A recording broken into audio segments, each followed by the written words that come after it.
Updater চ্যানেলে আমি সবাইকে ওয়েলকাম জানাচ্ছি।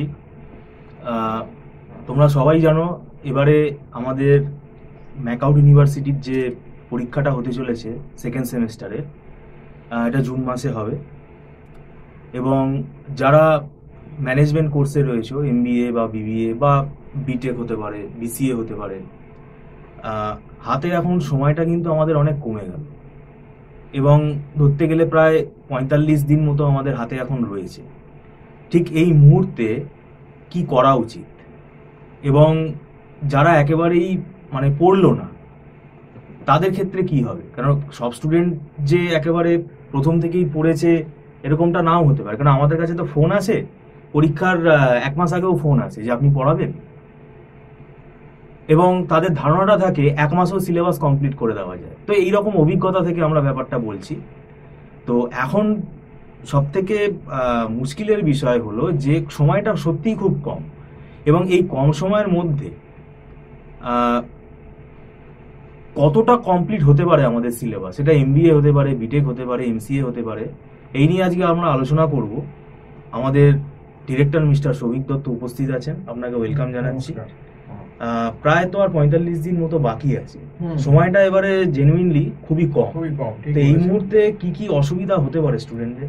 আজকেই যেমন কালকেই আমাকে একটা এমএইচ এর স্টুডেন্ট একটি মেয়ে ফোন করে আমাকে একটা সিলেবাস পাঠালো যে স্যার এটা পড়াবেন। তো আমি দেখলাম দুটো পেপার, রিসার্চ মেথোডোলজি আর কিউটি, তার ভেতর যা সিলেবাস আছে দেখলাম, আপনার স্ট্যাটিস্টিক্সের ফার্স্ট পার্টটা পুরো frequency distribution, central tendency, dispersion, correlation regression, rank correlation, probability, base theorem, binomial, poison, normal distribution, hypothesis, jet, ANOVA, সমস্ত কিছু। এবার আপনি বলুন, এই যে সিলেবাসটা আমি বললাম, এটা সে এখন আমায় ফোন করছে। আপনার কি মনে হয় যে ৪৫ দিনে এই সিলেবাস হয়? আপনার কি মনে হয়? আমি তাকে জিজ্ঞেস, তুমি কি এতদিন কি করছিলে? বলে স্যার আমি ইন্টার্নশিপ করছিলাম। বললাম তুমি ইন্টার্নশিপ করছিলে, অথচ এই যে সিলেবাস তোমার কোনো রকম কোনো হুঁশ নেই। তার মানে কি না ইন্টার্নশিপের অজুহাত দিয়ে কোনো লাভ আছে কি? তাহলে এই যে সিলেবাসটা আমি তো দেখতে পাচ্ছি সে ডাহা ফেল করবে, কারণ এই সিলেবাসে যদি ম্যাথস এসে যায় সে কি করে পাস করবে? এই সিলেবাসে মিনিমাম ৬ মাস ৭ মাস না হলে পড়ানোই অসম্ভব, সে সম্ভবই না। 70, যদি ৬ মাস সময় পাওয়া যেত তাও 75% খুব চেষ্টা করলে করা যেতে পারতো, এতটাই বড় সিলেবাস। সেখানে সে ১.৫ মাসে বলছে পড়ানো। আমি তাকে বললাম যে দেখো, পড়ানো প্রথম কথা সম্ভব নয়, এবং পড়ালেও এখন হয়তো ১.৫ মাসে তোমার 20% সিলেবাস শেষ হতে পারে। এবার ওই যে বললাম, সত্যি কথা বললে অনেকে মেনে নিতে পারে না, কিন্তু এটাই সত্যি। সে হয়তো অন্য টিচারকে ফোন করবে, সে বলবে না হবে, বা আরেকজন ফ্রেন্ডকে ফোন করবে। তো এই দেখুন, এগুলো বলে লাভ নেই, ইলেভেন্ট কথাবার্তা। এর যা সিলেবাস স্ট্রাকচার, এ সম্ভব না। যেমন সেকেন্ড সেমে ২০২৪-এর কথাই বলছি, যারা এমবিএ ম্যাকআউটের পরীক্ষা দিতে যাবে, অপারেশন রিসার্চের এলপিপির কতগুলো subject, LPP problem formulation, graphical, assignment, transportation, simplex, big M, duality, queuing, graphical method, graphical বলছি, গেম থিওরি। তো এতগুলো টপিক আপনার মনে হয় যদি প্রথম কথা ফার্স্ট সেমটাই এত দেরি করে শেষ হলো। আমরা মার্চের ২ তারিখ থেকে ব্যাচ স্টার্ট করেছি, সেই ব্যাচকেই আমি শেষ করতে আমার কালঘাম ছুটে যাচ্ছে, প্রত্যেক দিন ক্লাস দিতে হচ্ছে। সেক্ষেত্রেও আমার মনে হয় না, যদি জুনের ১২-১৪ তারিখেও পরীক্ষা শুরু হয়, তাদের কমপ্লিট হবে বলে, তাদের হয়তো 75% হয়তো কোপ আপ করতে পারবো। মোটামুটি তারা একটা স্ট্যান্ডার্ড, খুব ভালো না হলে একটা মোটামুটি জায়গায় চলে গেল, যে তারা অন্তত ফেল করে একটা মোটামুটি নম্বর পাবে, যদি ঠিকঠাক বাড়িতে নিজেরা আমি যেটা পড়াই। কিন্তু আজকের ডেটে এসে যদি এখন আমাকে কেউ পরীক্ষার ৪৫ দিন আগে বলে স্যার আমাকে ওয়ার পড়ান, আমাকে অপারেশন ম্যানেজমেন্ট পড়ান, যেখানে আপনার প্ল্যান লোকেশন, প্ল্যান লেআউট, এমআরপির অঙ্ক, তারপর আপনার জনসন রুল সিকোয়েন্সিংয়ের অঙ্ক, ইনভেন্টারির অঙ্ক, নেটওয়ার্কিংয়ের অঙ্ক, পার্ট সিপিএমের, তারপর ওয়ার্ক মেজারমেন্টের অঙ্ক, প্লাস অনেক রকম থিওরি, এতগুলো জিনিসপত্র, সেগুলো কি ৪৫ দিনে সম্ভব? আপনি কি মনে করেন? আপনার যদি এখন ধরুন কেউ এমসিএর আপনাকে ফোন করে, স্যার আমি পড়বো, বিসিএর আমি পড়বো, আপনার এই ৪৫ দিনে আপনার কি মনে হয় ব্যাপারটা? এই ৪৫ দিনে এরকম ফোন আসছে, আমরা এখন আর নিচ্ছি না, এবার ডিনাই করছি। কেননা এমসিএ যদি হয়, এমসিএ ম্যাকআউটের এমসিএতে ৪-৫টা সাবজেক্ট আছে, ইলেকটিভ নিয়ে। তো এই ৪০-৪৫ দিনের মধ্যে কমপ্লিট করে তো কোনো লাভ হবে না, তাকে ফলস কমিটমেন্ট করা হবে।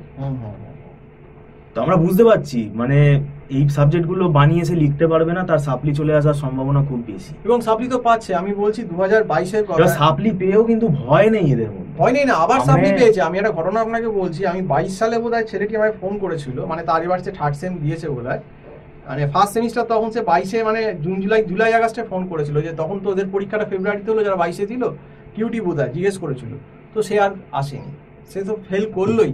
মানে 23-এ যখন পরীক্ষা হলো ফেব্রুয়ারিতে, সে কি করলো, 23-এর পরীক্ষায় কিউটিতে ফার্স্ট সেমে সাপ্লি পেলো। আবার রিসাপ্লির পরীক্ষা যে জুনিয়রদের সঙ্গে দিল এই 24-এ ফেব্রুয়ারি, তাতেও সে সাপ্লি খেয়েছে।